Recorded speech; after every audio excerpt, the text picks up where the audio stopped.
Bien, seguimos de nuevo, amigos televidentes, en este interesante conversatorio que tenemos hoy en día junto a don Ezequiel y a nuestro invitado de honor, Luis Rafael Pellerano, miembro de la firma Pellerano y Herrera. En el segmento siguiente salen a relucir cosas muy interesantes, Luis Rafael, que no son manejadas por el público de a pie, común y corriente, que muchas veces la gente se deja llevar por toda una serie de temas mediáticos. Pero queremos hacer una precisión para nuestros amigos televidentes. En este momento, Agenda Económica está haciendo un ejercicio muy objetivo y sobre todo muy profesional desde varios ámbitos. El tema jurídico, el tema económico, el tema técnico, el tema futuros. Y me paro ahí y por ahí entra la pregunta que te voy a hacer. Aquí estamos tomando el mercado del oro como un mercado de estabilidad y no podemos olvidar que es un commodity. Por ende, es un mercado volátil en los mercados internacionales.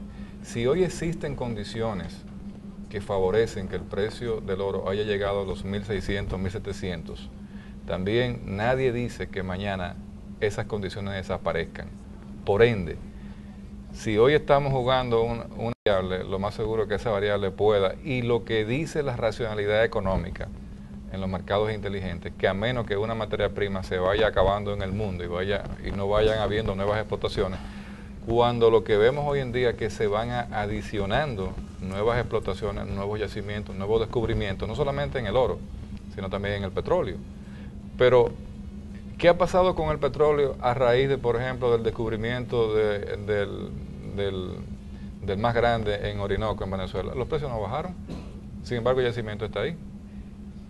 Entonces, los mercados son complicados. Eso no es ciencia exacta. No es una ciencia exacta, sí. Y por eso tenemos que tener cuidado cuidado si ponemos a Barry en una posición que al final inclusive no tenga realmente cómo retribuir lo que podemos tratar de mejorar ahora, se puede devolver en el futuro hacia atrás de la misma manera. Sí, claro. Entonces, esa posición la gente tiene que entenderla. Y lo hacemos con mucho sentido profesional, porque esa es la realidad de los mercados y lo que dice la economía. O sea, no estamos inventando nada. O sea, si el petróleo estuvo en $37 hace 8 años, nadie pensó que iba a estar a 100 y llegó a 150. Fernando Álvarez Bogal dijo que había que comprar futuro de petróleo, pero nadie se atrevía a hacerlo. O sea, si vamos a comprar 5 años de petróleo, Andy dijo, no nos metamos en eso, que eso nadie está seguro. Esa fue una decisión inteligente. Pero entonces, este rejuego tiene que ver también con la inversión, con los financiamientos. Por ejemplo, la plataforma tecnológica, alguien la construye y la construye a un costo también. O sea, esos autoclaves no son relajos. No, costaron mucho dinero y no lo debe el Estado, lo debe la compañía.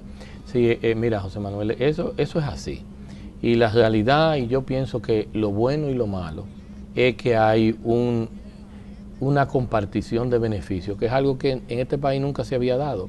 Si las cosas van bien, al Estado le va a ir bien. Si el precio del oro baja y las cosas van mal, el Estado también va a dejar de recibir dinero. O sea, hay una asociación en el destino. Y yo pienso que los socios también. El tema aquí, en este país, es que muchas veces falta, que lo vemos también en la industria eléctrica, el tema de la perspectiva de país de largo plazo. Nosotros vivimos desgraciadamente en la necesidad de la crisis de hoy y del inmediatismo. Y sea como sea, desgraciadamente, los estados y los gobiernos que están a cargo en el momento tienen que resolver sus necesidades. Pero también hay que tener cuidado de uno no exceder, porque también no pudiera ser, yo pienso que no es saludable, tratar de adelantar demasiado ese dinero. Y también hay un punto que yo he insistido mucho, es en qué vamos a gastar el dinero. En los países más avanzados se han dado las discusiones de que el dinero que proviene de la explotación de los recursos no renovables se invierte en cosas de cierta permanencia para que pueda haber socialmente una compensación. Y yo a veces digo, si vamos a coger el dinero de la minería para pagar sueldos y subsidios, yo pienso que ese no es un buen negocio. En diferentes países se han creado... Eso es quemar de nuevo un fuego. No, los fondos de estabilización. Exactamente. Hay época de vaca gorda fondo de contingencia. y época de vaca mala. En hecho Trinidad Chile, y Tobago, como con ha el hecho Chile, petróleo, con el cobre. lo ha hecho Chile, han guardado muchísimo dinero. Parte del milagro económico chileno y gran parte de los milagros económicos de Perú de los últimos años está predicado en la minería. En el ahorro minero. Pero son países que han sabido utilizar parte del dinero para disfrutarlo, mejorar las condiciones de vida, echar el país para adelante, pero han sabido guardar. Y yo no veo esa discusión. Y yo insisto, y yo mientras estuve en la Cámara decía, señores, está muy bien, pero no nos perdamos en eso. No nos perdamos en que yo quiero dinero, que si esto es bueno o malo, porque que el afán de la politiquería a veces confunde a la gente. Y nosotros como país tenemos que educarnos, tenemos que ponernos por encima de la cosa y ver el futuro, porque en este país es que todos vivimos, todos tenemos nuestros hijos y queremos seguir viviendo aquí. Entonces tenemos que aprender a pensar en dimensión de tiempo, no en el problema del inmediatismo de Mira, hoy. nosotros, de acuerdo a tu exposición, nosotros hemos dicho en este programa, José Manuel y los amigos televidentes no nos dejan mentir, que de las clases que dimos en economía, precisamente era la parte de minería y los recursos no renovables, que cuando un país tiene la capacidad de extraer esos recursos y comercializarlos, ya sea nacional o internacionalmente, debe guardar una gran parte, por decirlo así, un 50%, y crear empresas que permanezcan en el tiempo para poder sustituir los empleos que van a dejar de existir cuando esos recursos ya se agoten, como lo hemos tenido acá. Y además pusimos el ejemplo de Petrocaribe, que la deuda de Petrocaribe que tenemos nosotros lo hemos adquirido para pagar subsidio eléctrico, cuando en Honduras los 1.000 y pico millones de dólares que tiene Honduras de Petrocaribe lo tiene en fondo una parte y la otra parte que no tiene lo ha destinado a crear empresas, que es un consejo que maneja esos fondos. Y esos fondos se aprueban, se aprueba esa empresa y esa empresa es la que se va a encargar dentro de 25 años, aparte de crear empleo, de pagar esos compromisos de deuda que tiene el Estado hondureño. O sea, que ya no es el Estado, sino se lo pasa a un sector privado que tiene una empresa creada con esos fondos. O sea, es un asunto. Y nosotros hemos dicho eso porque ha sido una irresponsabilidad a través de los años de este país, que todos los fondos que hemos adquirido en términos económicos de la explotación minera de este país se han gastado, no se ha invertido en nada. Aquí no hay un centavo de la Falconbrí que se diga, mira, con eso hicimos esto. No, de la Alcoa tampoco, de la Rosario tampoco. O sea, de nada. De Petrocaribe todo se ha gastado. Y de la Barri igual lo vamos a gastar, porque no hay un plan para eso. Pero yo pienso que hay un tema de la concientización ciudadana. El tiempo me dará la razón, pero yo le puedo asegurarle a ustedes, y por la naturaleza de sus operaciones y como el mundo de hoy, las compañías mineras son la compañía de mayor retorno social. Y yo le quiero darle a ustedes un ejemplo pequeño para que ustedes se den cuenta. En la comunidad donde operan las empresas mineras han ayudado a empoderar a la gente y a concientizar a los ciudadanos de sus derechos.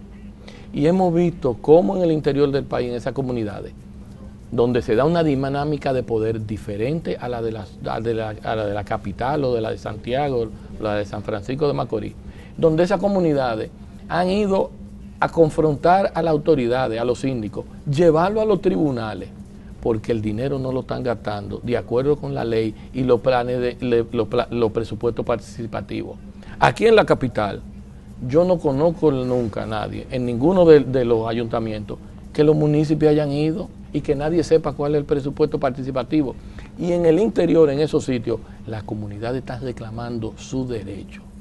Entonces, eso es un legado educativo para la comunidad. Y yo te aseguro que con el tiempo, en el interior, el dinero se va a gastar mejor que en la capital. Además, mira, Inclusive, ha aumentado los alquileres, ha aumentado los comercios, mira, yo soy testigo, en la zona de Cotuí completa. Yo soy testigo de excepción. Yo he estado 2 semanas consecutivas en Maimón y yo he visto lo que está pasando. O sea, en Maimón se están construyendo todas las aceras. El manejo de dinero de los ayuntamientos en la zona de Cotuí, Maimón, toda esa zona por ahí, que viene del mismo contrato de Barry, es un dinero que no había entrado en 10 años. No, pero oye, Maimón... Que no había entrado en 10 años. Maimón es ejemplo excelente. Maimón opera, y ahí opera una empresa que se llama Cerro de Maimón. Sí. La contribución por la ley ambiental de impuestos de Cerro de Maimón es 3 veces el presupuesto asignado en la ley de presupuesto. Entonces ellos, de ser un ayuntamiento de, vamos a decir un número, de 12 millones, reciben ahora 70 y pico de millones, 100 millones. Es un pueblo rico. Sí.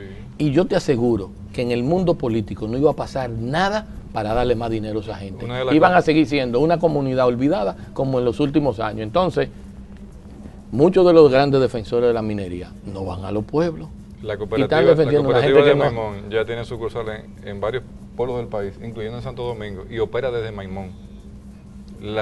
Tú lo conoces, la cooperativa de camioneros, son 3 o 4 y manejan. Ahora, yo me pregunto, antes de la pausa, si nosotros hubiésemos tenido, ¿usted cree que el Estado a la disposición hubiese tenido los fondos para hacer una barrigol? No tenemos la capacidad. Y que sea una explotación nacional. Hay un problema tecnológico. No Primero, esa es una. nadie le va a apretar al Estado esa cantidad de dinero. Exacto. Porque si tú no sabes de eso... Hubiésemos tenido los técnicos suficientes para operar una empresa como esa. Pero claro. Hay muchas cosas que no van a emitir 3.000 millones de dólares en bonos para tú hacer para tú construir la planta que hay hoy en día. Correctamente. Con qué técnico, con Oye, la respuesta está en el legado de la contaminación y el desastre con que esos señores se encontraron ahí. Eso era lo que iba a pasar. Ese pasivo ambiental Esa es la constante dominicana de que el Estado no es un buen gestor de negocio. Eso yo creo que nadie se lo discute. En esos barrios. Vamos a la siguiente pausa comercial, amigos.